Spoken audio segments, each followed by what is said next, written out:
নমস্কার, ক্রেজেন্ডম অরিত্রা কুন্ডু 669 700-তে মেয়েদের মধ্যে ধূপগুড়ি সেরা, ধূপগুড়ি গার্লস স্কুলের ছাত্রী। আচ্ছা অরিত্রা, তোমার এই যে সফলতা, এটা কিভাবে আসলো? কিছুই না, টিচারদের প্রত্যেক দিনের পড়াটাকে একটা এক্সাম ভাইবে নিয়ে ঠিকঠাক করে টিচারদের পড়া দেওয়া আর টিচারদের ওপর ভরসা রাখা, ব্যাস। টিউশন টিউটারদের। আচ্ছা, তুমি মোটামুটি কত ঘন্টা পড়াশোনা করতা? ওইভাবে তো ঠিক নাই, তাও মোটামুটি একটা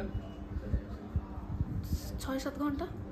এই যে এত টিউশন ছিল, তার মাঝখানে বাড়িতে গিয়েও পড়া, এটা কিভাবে সম্ভব হতো? ওই যে প্রত্যেকটা টিচারদের মানে টিউশন টিউটারদের প্রত্যেকের পড়াটাকে একটা এক্সাম হিসেবে ধরে নিয়ে ব্যাস পড়া আর তাদের পড়াটাকে ঠিকঠাক করা, ব্যাস।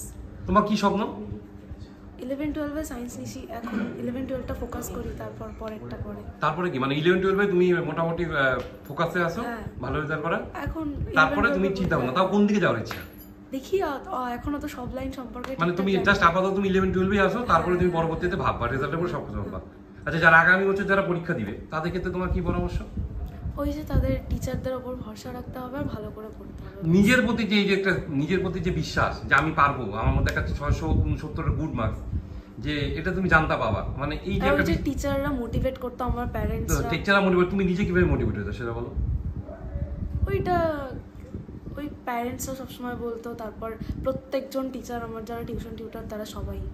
তোমার বাবা মা তোমার ক্ষেত্রে ভূমিকা? ওটা বলার মতো না, অনেক বেশি। হ্যাঁ, আমার ভূমিকাই সব থেকে কম। বাহ, খুব ভালো লাগলো অরিত্রার সঙ্গে কথা বলে। গার্লস স্কুলের সেরা, মেয়েদের মধ্যে ধূপগুড়ি সেরা। আমরা এই ধরনের মেয়েদেরকে কুর্নিশ জানাই, আগামীতে এরা ধূপগুড়িতে অনেক এগিয়ে নিয়ে যাবে। নমস্কার।